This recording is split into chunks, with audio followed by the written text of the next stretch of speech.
Praise the lord. ప్రభువును రక్షకుడైన యేసుక్రీస్తు పరిశుద్ధ నామమునకు మహిమ కలుగును గాక. ఈ రోజుకు గాను దేవుడు మనకు అనుగ్రహించు వాక్యము అందుకొని మనం ముందుకెళ్దామండి. ఆ వాక్యము ఇర్మియా గ్రంథము 32వ అధ్యాయం ఇర్మియా గ్రంథము 37వ వచనంలో దేవుడు మనతో మాట్లాడుతున్నాడు. ఆ వాక్యము 37వ వచనములో, నేను వారిని సమకూర్చి ఈ స్థలమునకు తిరిగి రప్పించి వారిని నిర్భయముగా నివసింపచేసేదను అని దేవుడు మనతో మాట్లాడుతున్నాడు. ఏంటిది ఆ మాట? మరొకసారి చదువుతాను. నేను వారిని వెళ్ళగొట్టిన దేశములన్నిటిలో నుండి వారిని సమకూర్చి ఈ స్థలమునకు తిరిగి రప్పించి వారిని నిర్భయముగా నివసింపచేసేదను, వారు నా ప్రజలై ఉందురు అని దేవుడు సెలవిస్తున్నాడండి. అంటే ఇది ఎవరిని గురించి మాట్లాడుతున్నాడంటే ఇశ్రాయేలు ప్రజలను గురించి దేవుడు మనతో మాట్లాడుతున్నాడు.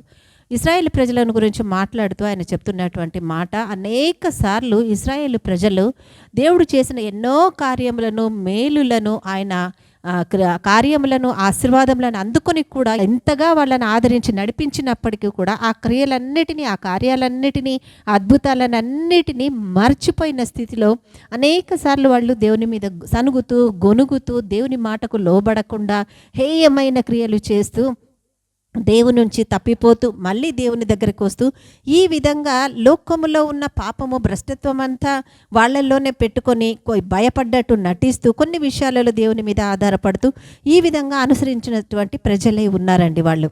అయినా కూడా దేవుడు వారిని క్షమించి, ఎందుకంటే వాళ్ళు చేసిన మొరలను ఆయన ఆలకించి ఐగుప్తులో నుంచి, వాళ్ళు పడ్డ శ్రమలలో నుంచి వారిని విడిపించడానికి తీర్మానము తీసుకున్న దేవుడు వాళ్ళు ఎన్నిసార్లు సనిగినా, గొనిగినా, దేవునికి విరోధముగా ప్రవర్తించినా కూడా దేవుని ప్రేమను బట్టి వాళ్ళను కనికరిస్తూ, క్షమిస్తూ, సమస్తము సహిస్తూ వాళ్ళను నడిపిస్తూ వచ్చాడండి దేవుడు. అదే మన దేవుని ప్రేమ అంటే. ఈరోజు మనం కూడా చాలా విషయాలలో దేవుడు మనల్ని ఆశీర్వదించి ముందుకు నడిపిస్తున్న సమయంలో కొన్ని విషయాల్లో ఎన్నెన్నో అద్భుతాలు చూసుకుంటామండి. ఒక్కసారి 10 నిమిషాలైనా లేక 1 గంట సేపు అయినా మనం కూర్చొని, నా ముందున్న జీవితంలో నేను ఎలా ఉన్నా, ఇప్పుడున్న నా ఈ జీవితంలో నేను ఎలా ఉన్నా, అప్పుడున్న జీవితానికి నన్ను నడిపించింది ఎవరు, ఇప్పుడున్న ఈ జీవితంలో నా పట్ల కార్యాలు చేస్తున్నది ఎవరని ఒక్క క్షణమాత్రం మనం ఆలోచించుకుంటే మన జీవితం అంతా మన ముందు వచ్చి దృశ్యంగా నిలబడుతుంది కదండి. అంటే అది చూసినప్పుడు, గ్రహించినప్పుడు మనలో ఏం కలగాలి?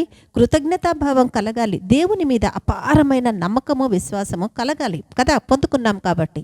ఇక్కడ కూడా ఈ ఇశ్రాయేలు ప్రజలు ఎన్నెన్నో ఆశ్చర్యకార్యాలను పొందుకున్నారు, అన్నీ చేశారు. కానీ ఆయా స్థితికి వచ్చి వాళ్ళు సనుగుతూ, గొనుగుతూ, దేవునికి విరోధంగా మాట్లాడుకుంటూ ఎన్నెన్నో స్థితులలో ఉన్నప్పటికీ కూడా ఆ పరిశుద్ధుడు, ఆ మహోన్నతుడు, ఆ కనికర సంపన్నుడు ఎంతగానో వాళ్ళు చేసినవన్నిటిని కూడా ఓర్చుకుంటూ, అదే ప్రేమతో వాళ్ళని ప్రేమిస్తూ, సహనంతో నడిపిస్తూ ఉన్న దేవుడు ఈరోజు సెలవిస్తున్న మాట ఏంటిదని అనంటే, ఆయన చెప్తున్నటువంటి మాట, వారిని సమకూర్చి ఈ స్థలమునకు తిరిగి రప్పించి వారిని నిర్భయముగా నివసింపచేసేదను అని దేవుడు సెలవిస్తున్నాడు. అంటే అంతవరకు వాళ్ళు ఏమైపోయినా, ఎన్ని అతిక్రమాల్లో ఉన్నా, ఇంకెన్ని దోషకార్యాలలో వాళ్ళు ఉన్నా కూడా నేను ప్రతిదీ మనసునందు ఉంచుకొనక వాళ్ళను క్షమిస్తూ, నా కృప చొప్పున వారిని నేను ప్రేమించాను కనుక వారిని నడిపించి ఉండగా, వారేదో చేశారని, పడిపోతున్నారని నేను వాళ్ళని విడిచిపెట్టడానికి నేను ఇంకొకరిని కాను. నేను వారికి తండ్రిని కదా, దేవాది దేవుడను కదా, నాకు అసాధ్యమైనది ఏదీ లేదు కదా. సో ఆ కార్యాన్ని బట్టి నేను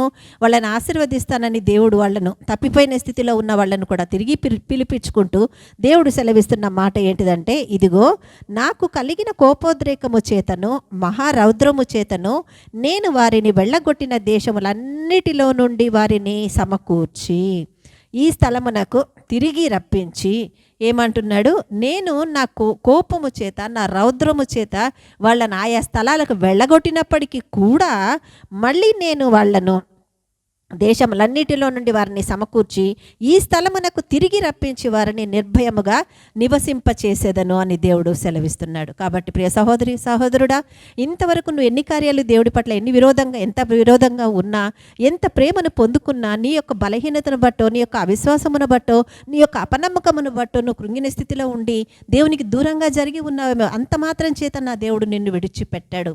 నువ్వు చేసిన క్రియలను బట్టి నిన్ను ఆయన వదిలిపెట్టాడు. అందుకే ఆయన మళ్ళీ మళ్ళీ ఆనాటి ఇశ్రాయేలు ప్రజలకు ఏం చేశాడో ఈనాటి ఆయన ప్రజలమైన ఆయన బిడ్డలమైన మన కొరకు తండ్రి ఏం చేయనైపోతున్నాడో ఈ వాక్యము ద్వారా దేవుడు సెలవిస్తున్నాడు. కాబట్టి నేనే నా కోపం చేత నా రౌద్రము చేత వాళ్ళను వెళ్ళగొట్టి ఉన్నా, కాబట్టి మీరు భయపడని అవసరం లేదు. మళ్ళీ వాళ్ళను నేను సమకూర్చున్నట్టుగా మరల ఈ దేశానికి నేను రప్పిస్తా. ప్రియ సహోదరి సహోదరుడా, ఆయన దీవెనలు నీ కొరకు స్థిరపరిచిన స్థలానికి, ఆయన సన్నిధితో కూడిన స్థలానికి దేవుడు నిన్ను తప్పకుండా తిరిగి మరలా రప్పించబోతున్నాడు.